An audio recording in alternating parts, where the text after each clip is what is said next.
Ladies and gentlemen, welcome to the Salebox for the 2nd of January 2013. My name is TotalBiscuit, rounding up your daily Steam deals. There was not a show yesterday because, well, it was New Year's Day, so I spent it with the family.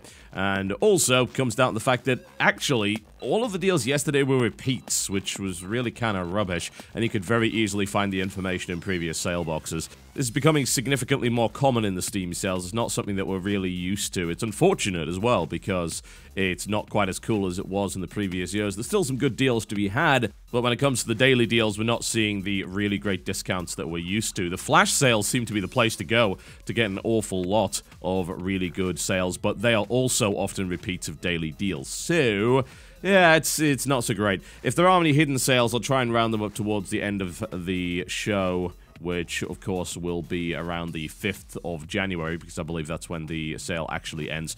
So we'll try and cover it then. Alright, without further ado, let's begin with the Painkiller HD Pack. That is anywhere between 50 and 75% off for the franchise. The pack itself costs $20 at €20 and £15.99. Don't get the pack. The reason you shouldn't get the pack is because it's full of crap. So the problem with the Painkiller franchise is that it's got two good games in it. It's got Painkiller Hell and Damnation, which is essentially Painkiller HD. That's the latest one, and that's pretty good, although not amazing.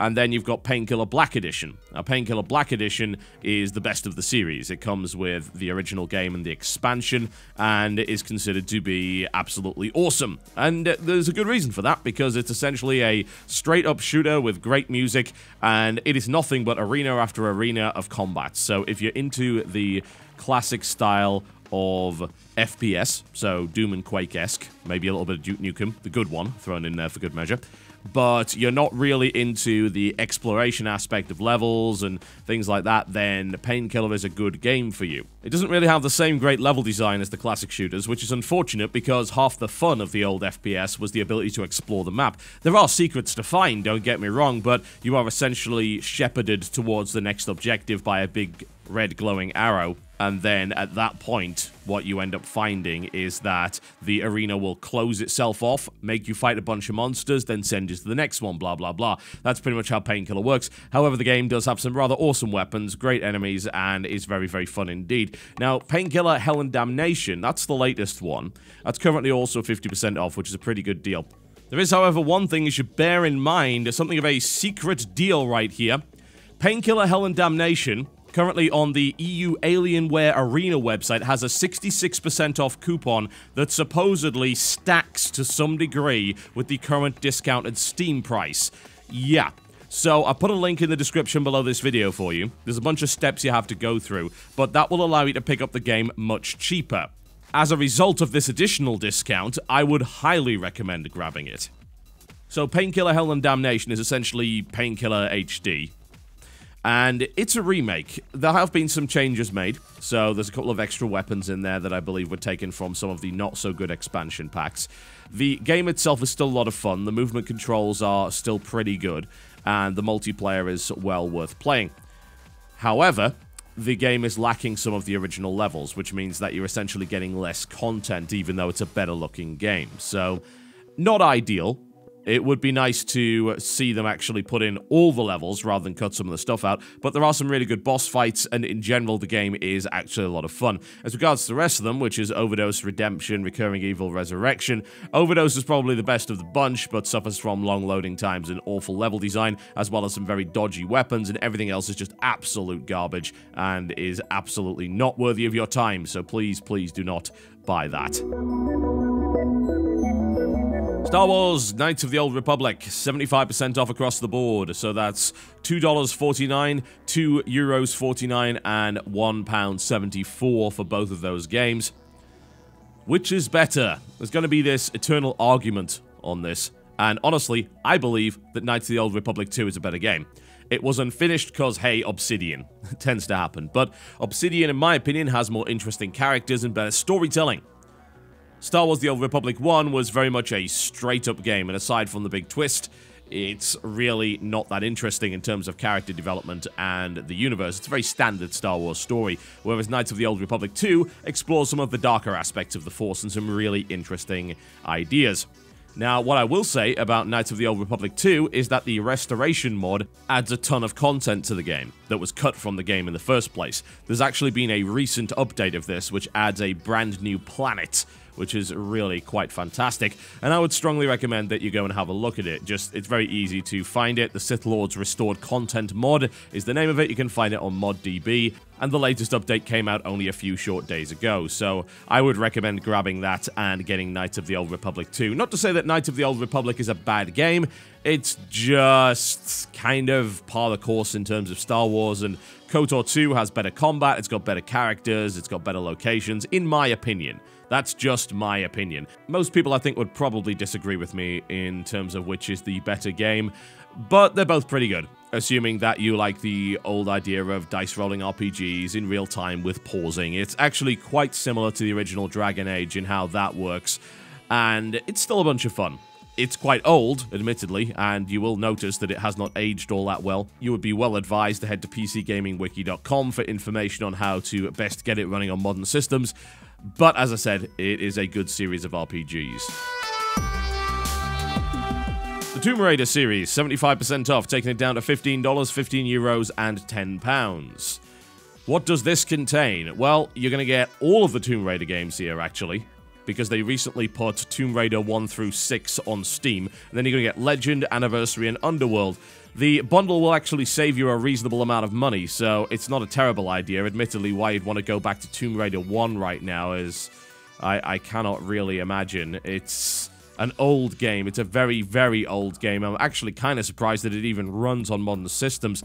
But if you want to play Tomb Raider 1, you're probably best playing Tomb Raider Anniversary, since it was a remake of the original Tomb Raider. These are not games that I personally have found a huge amount of enjoyment in, mostly because there's too much puzzle solving and too much third-person platforming, and quite frankly, in some of the earlier games, the third-person platforming with dodgy camera angles resulted in nothing but a huge amount of frustration.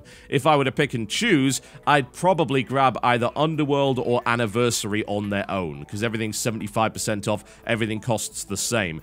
Those are arguably the best modern Tomb Raiders. Legend had a little bit too much dodgy combat nonsense and slow-mo action and tagging enemies, stuff that really had no place in a Tomb Raider game. There wasn't enough bloody raiding tombs in that title. Too many QTEs and nonsense like that. But the Anniversary Edition and Underworld are pretty good. Some would argue that The Last Revelation is probably the best Tomb Raider game to come out, but do bear in mind that these games are really, really old, and the chances are that you will run into problems and perhaps not enjoy them as much as you hoped.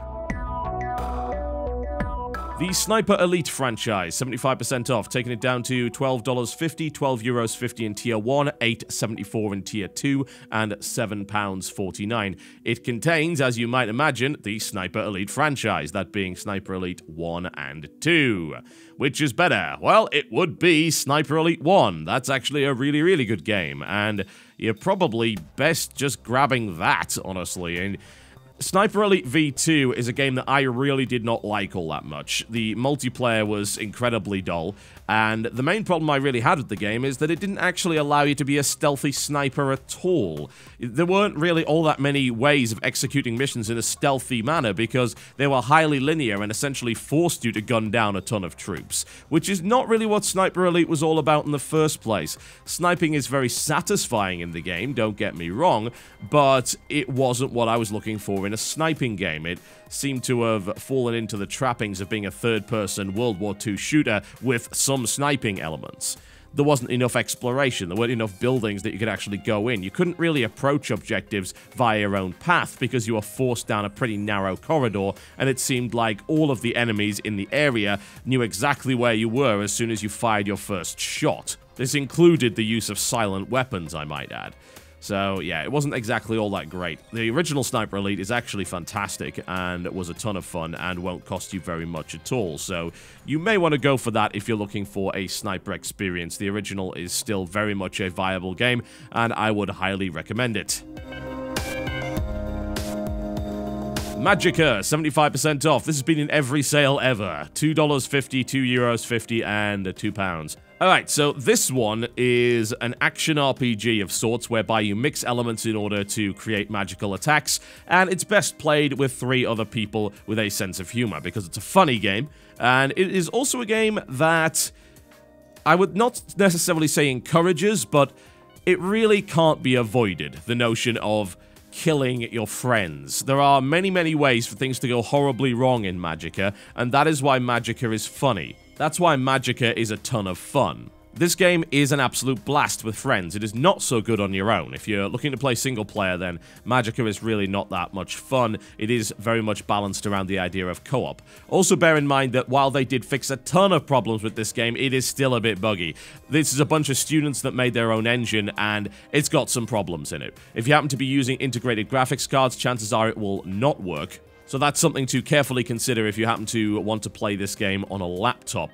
But if you want multiplayer mayhem, Magicka is one of the best games you can actually pick up on PC, and it's super cheap as well. A 4-pack is available to save yourself a little bit of money, and you can then share it with your friends. As regards to the DLC, there's a lot of DLC for this game, a huge amount of it, but most of it you can safely avoid. If you want the stuff that's actually story content, well, Grimnir's Laboratory is a very cheap kind of wave-based challenge map. You've also got Magicka Vietnam. Once again, that's kind of a set of challenges and objectives. That's pretty fun. I enjoyed that quite a bit. The main story content is The Stars Are Left.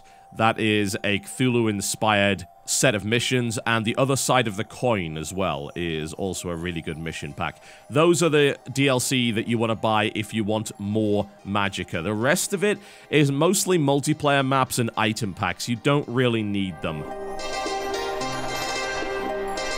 And finally, let's have a look at Dark Souls Prepare to Die Edition. 50% off, taking it down to $20, 20 euros. It's not available in some of the Tier 2 countries because it has games for Windows Live, and that's terrible. And it's also available for £15. If you are in the US, you can pick it up off Amazon for cheaper. You do not necessarily need to get it on Steam. Since the game uses games for Windows Live anyway, there really isn't a huge benefit to grabbing it on Steam, and you can save a couple of dollars by picking it up on Amazon instead. Now, this is a recommendation that I give with a huge set of caveats. The port was really not very good at all. It had a bunch of problems. If you want to play with keyboard and mouse, I would suggest you avoid it. There is a way to do it. You can get a fix which makes it palatable. Only palatable. This game was designed around using a controller. I would recommend a 360 pad. That's usually very good for a game like this. The question I have, I suppose, is whether or not you are willing to deal with the fact that it's got games for Windows Live and you've got to fiddle around with it to actually get a good experience. There is a mod called DS Fix. It is very, very good. It fixes the majority of the problems the port has, and if you play it with that mod, then you should have a good time. If you are unwilling to mod the game, then you are probably going to have a very bad experience, because as I said, the port is pretty lousy, to say the least. So if you fix it up, and if you have a joypad, then yes, by all means play it, because it is one of the finest action RPG experiences currently available on PC. It is a really, really good game, marred by a very lousy and incompetent port that will hopefully not happen again with Dark Souls 2. We shall see. But there you go, that is my recommendation for Dark Souls. And that wraps me up for the day, folks. Thank you very much for watching the Salebox, and I shall see you next time.